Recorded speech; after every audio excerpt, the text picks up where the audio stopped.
man is thrown off a rooftop for talking to the police.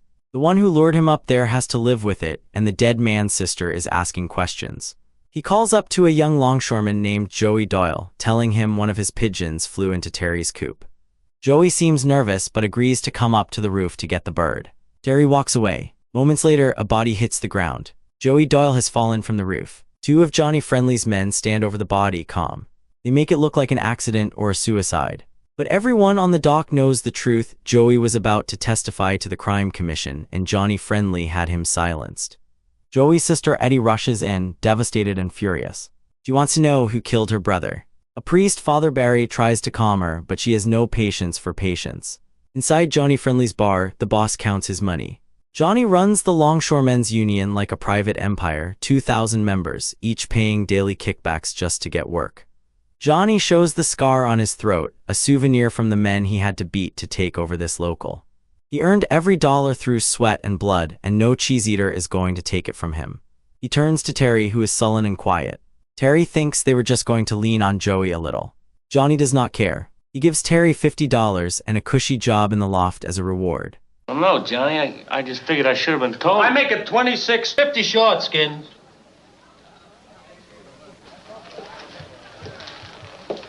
Gimme. Terry takes the money, but something is cracked inside him.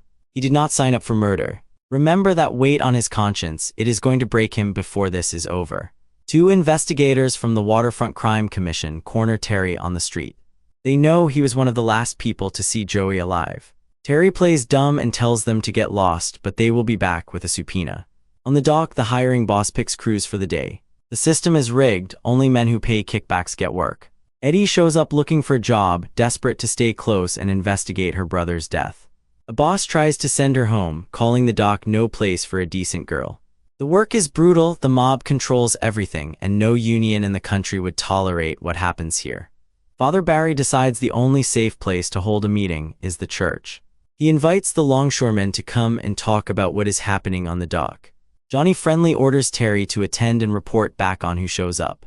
Terry sits in the back of the church watching. Only a handful of men have come. Father Barry lays it out. The working conditions are bad because the mob controls the hiring, and the only way to break them is to stop protecting murderers with silence. Letting them get away with murder. Now, one of you will just answer one. And that question is, who killed? He asks the question that nobody will answer: who killed Joey Doyle? The men sit frozen. One of them calls out that Terry's brother Charlie works for Johnny Friendly, and helping the priest will get them all thrown in the river. The meeting breaks apart in chaos. Someone smashes the church windows. The mob has sent a message: talk and you bleed. Outside, Dugan is beaten with baseball bats. Father Barry finds him bleeding on the ground but still breathing. Dugan asks if the priest is serious about standing with him. Father Barry swears he will go all the way. Later, Terry walks Eddie home through the dark streets. A drunk dockworker shouts that her brother was a saint and that Terry was there the night Joey died. Terry shoves the man away and gives Eddie change to get rid of him, but the seed is planted. Eddie starts to see Terry differently. He is rough and uneducated, but he is not cruel. He remembers her from parochial school years ago, braces and braids, and now she has grown up beautiful. I'd better go now. You don't have to be afraid. I guess they don't let you walk with fellas where you've been. Sisters are. Yeah. Are you training to be a nun? She tells him she believes people should care about each other. Terry thinks that is a fantasy. Down here, it is every man for himself. But Eddie's kindness is already working on him like water on stone. But Eddie refuses to leave. She has seen things that are wrong, and she cannot go back to books while real people are being destroyed. She is going to stay and find out who is guilty for Joey's death. Terry takes Eddie to the rooftop to see the pigeons. He shows her his favorite bird, Swifty, the lead bird who fights off any rival. Even pigeons are not peaceful, he says. But they are faithful, they mate for life. He invites her for a beer at a saloon with a ladies' entrance. She has never had one before. Over drinks, he tells her about his childhood, his father gone, the children's home, and how Johnny Friendly bought a piece of him as a boxer. Can I have a glass of beer? You want to have one? In a saloon? Well, yeah. Eddie asks if he really believes that everyone should look out only for themselves. She challenges his whole philosophy, and for the first time, Terry does not have a quick answer. He presses him about Joey's death. Terry insists it was not his idea. But the guilt is crawling all over him and Eddie can see it. She asks him to help her find the truth and he says he cannot. They pass a wedding in the bar next door. For a few minutes, the music and the joy sweep them up. Terry asks her to dance and she floats in his arms. For one brief moment, they are just two people who like each other. Then a man from Johnny's crew bursts in. The boss wants Terry right now. Something has gone wrong and Johnny is furious. Terry tells the man he will take Eddie home first, but the man insists on doing it himself. On the street, a crime commission investigator serves Terry with a subpoena. He has to appear in court on Friday. Terry says he will not testify, but the investigator just tells him the truth is all they want. He begs her not to say that word, but she is right and he knows it. The question now is whether guilt alone is enough to make a coward brave. No wonder. I'm only keeping you from getting hurt. What more do you want me to do? Much, much more.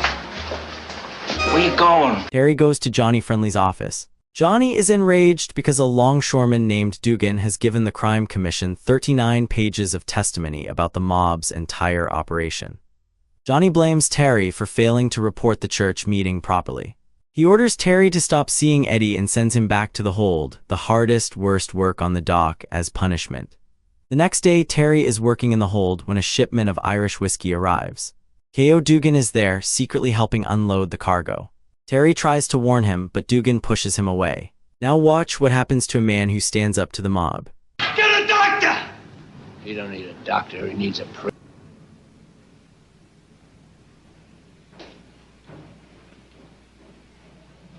A load of whiskey crates crashes down on Dugan. The bosses call it an accident. Everyone on the dock knows it was murder. Father Barry arrives and stands over Dugan's body. He tells the men that what happened to Joey and Monetizing your movie content has never been easier.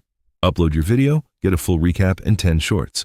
Viralcade, link in the comments. now to Dugan is a crucifixion, and every man who stays silent shares the guilt. The mob tries to shout him down, but Father Barry will not stop. He tells them Christ is standing right here on the dock, in the shape up in the hatch, kneeling beside Dugan's body. He says the love of a lousy buck has made them forget that every man down here is a brother. And only they, with God's help, have the power to knock the mob out for good. For the first time, the longshoremen listen. One by one, they bow their heads and say Amen. Terry finds Eddie on the roof among the pigeons. The birds are nervous because a hawk was nearby. So is Terry because he is about to confess. He goes to Father Barry in the church and tells the truth. He is the one who set Joey Doyle up for the kill. He thought they were only going to lean on the boy. He never meant for Joey to die.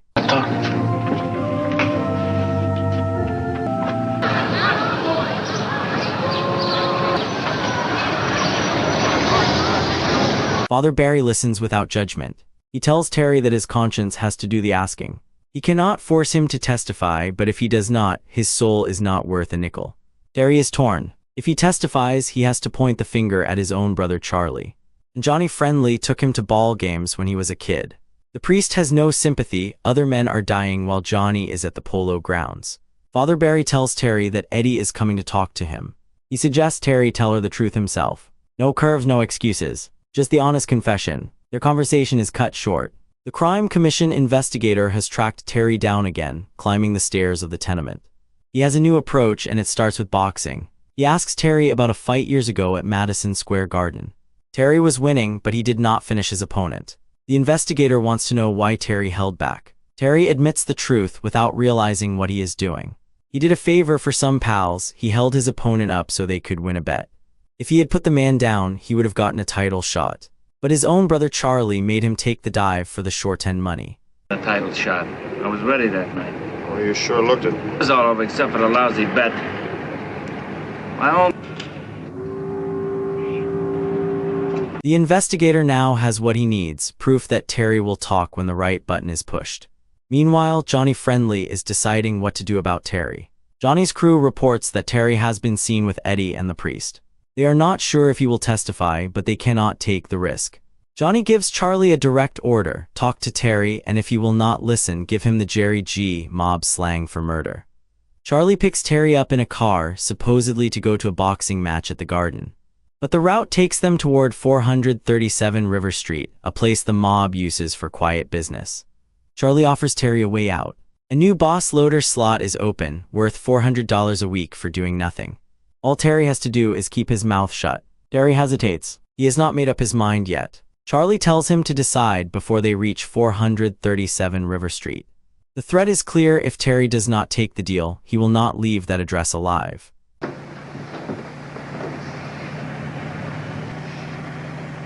Before we get to where, Charlie? Terry refuses. Charlie begs him to take the job, but Terry will not bend. Now watch what happens when a brother finally tells the truth. Okay.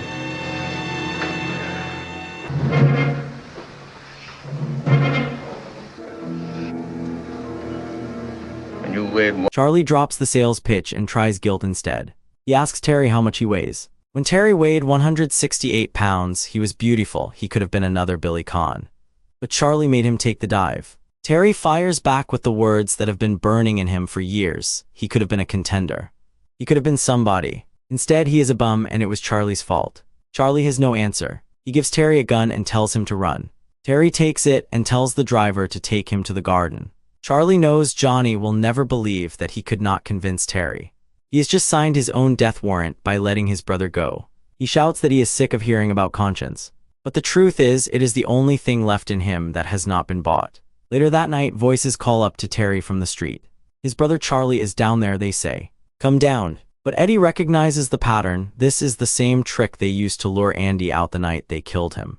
Terry races to the street. Charlie is already gone. The mob has found him first. Terry finds Charlie's body. He is shattered with grief and rage. He grabs a gun and swears he will take it out on their skulls. Eddie begs him not to go, but Father Barry arrives and blocks his path. Please, first Joey and then Dugan, and now Charlie, and next we can live in peace. I'm gonna take it out of this.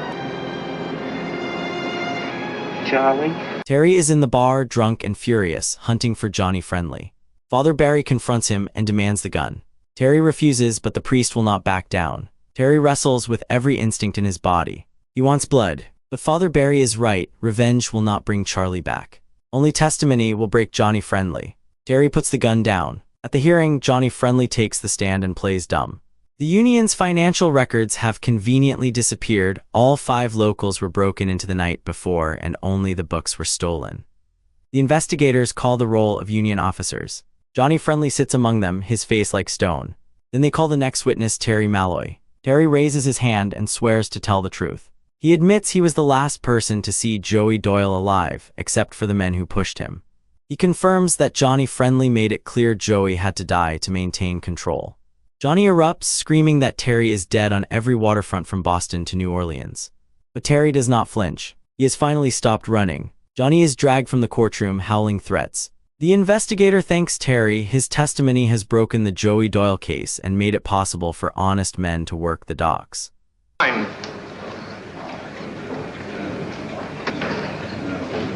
Mr. Michael J. Skelly, please. But on the street, Terry's victory comes at a price. The longshoremen who should be grateful treat him like a traitor.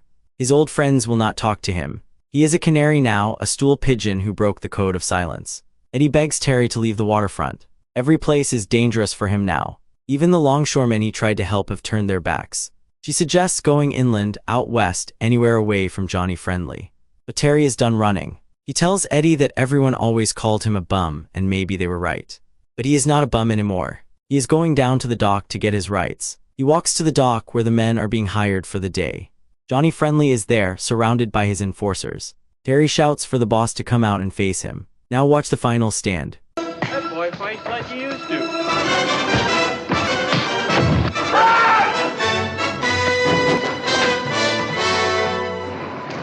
Kill him. Johnny's men swarm Terry. The longshoremen watch in horror as the mob beats him down in front of everyone. Johnny tells them to let him lie there. Father Barry and Eddie reach Terry. He is barely conscious, broken and bleeding on the dock. But he tries to stand. The men watch in silence as Terry drags himself toward the ship, refusing to stay down. Johnny orders the hiring boss to blow the whistle and get the men back to work. The ship is costing money, but the longshoremen do not move. One of them says it plainly: if Terry does not work, nobody works. Johnny screams at them, demanding they get to work. But something has changed. The fear is gone. The men stand still, watching Terry pull himself to his feet. Pop Doyle steps forward, defying the boss who pushed him around his whole life. Terry walks through the dock gate and the men follow. The silence that kept Johnny Friendly in power is broken at last.